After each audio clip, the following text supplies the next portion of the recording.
Episode 9 of Coronation Spirits Week.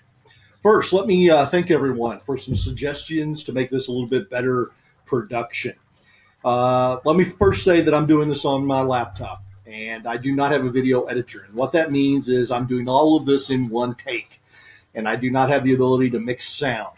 So the background noises you hear, I can't help that. The music is coming off my phone, and several of you have pointed out that has become hard to hear. So for the next few episodes, we're going to do without music until I can figure out a way to make that a better part of the show. I know it sounds kind of common sense just to turn the phone volume down. I've tried that. It moved it further and further away, but it's still coming through too loud for some of you. Second, some of you have suggested rankings. So we're going to try that tonight. And what we'll do is we'll rank tonight's pour out of 5 stars. We'll just start with that and see what works. And finally, remember, this is just my take. This is my palate. Everyone's palate's a little bit different. What I find to be extremely excellent, you may only find to be okay, or vice versa. So take this with a grain of salt and realize I'm doing this more for our entertainment purposes. It's totally your call. So tonight, what are we looking at? Tonight we're going to do a very popular, sought-after bourbon. It's called Blade and Bow. Blade and Bow from the Stuyvesant Distillery, one of the most famous distilleries in bourbon history. And the Stuyvesant Distillery today is owned by the spirits giant Diageo. I mentioned them the other night. This is a sourced bourbon.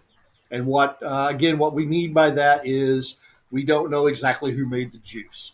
At Stuyvesant Weller in Louisville, Kentucky, there is not a distillery. There's warehouses and a micro distillery, but not enough to be producing massive quantities.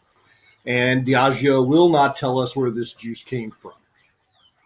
It is a 91 proof bourbon, and it has an undisclosed mash bill as well. So again, we don't know exactly what the recipe is to make this. Personally, just from my taste buds telling me it's probably only about 12 to 15% rye. I just don't get a lot of deeper flavors from that. So I'm thinking the rye is just only at 12 or 15%. Diageo also claims this is a 6-year aged bourbon. I think that's stretching it too. They're going to claim that the oldest in there is probably 6 years old, but I think the youngest juice is probably a lot younger than that. Speaking of the aging method, Diageo is using the Solera method for this bourbon. And this is something that you see a lot in Europe among ports and sherries. And what that means is they keep a little bit of every barrel and they dump it back. So what happens is ultimately you have a little bit of the oldest juice in every barrel. And it's supposed to impart those great flavors. In my mind, this is more of a marketing gimmick or a sales gimmick. That's the claim of the company. Can't dispute that. But to me, in my mind, it screams marketing. The color of this bourbon, to me, is beautiful. That is a beautiful light copper.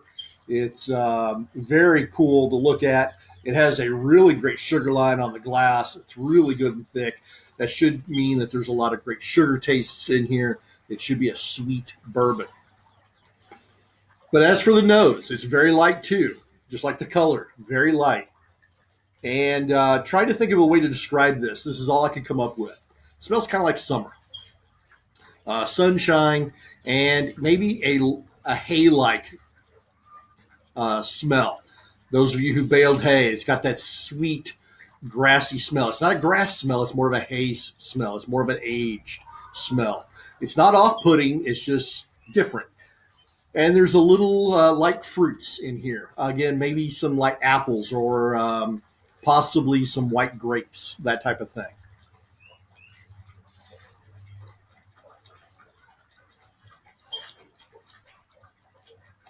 Okay, the taste follows along with that. There's some pepper right on the tip of the tongue.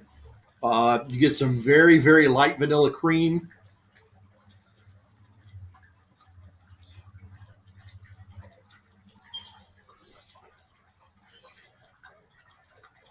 And just a hint, very small hint of light oak. As for the finish, there's some pepper, a little burn, and then it really mellows quickly. What there is really light. I still get a little bit of that fruity taste. It does not have a long finish. I don't get that good Kentucky hug down in the chest. This is all right here in the palate. So I think this would be a really good everyday bourbon. It's a little expensive for that, but it's a really easy sipper.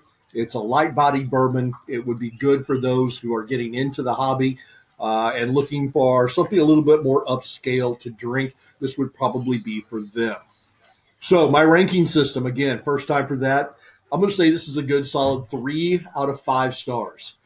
So right smack dab in the middle. It just doesn't have that depth of flavor for me that I really like in my bourbons. It's just kind of meh.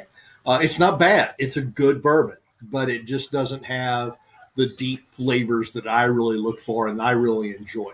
To me, the best part is the way it looks in the glass, the sugar lines, and that little burn on the finish. It lets you know there's a little bit of something there.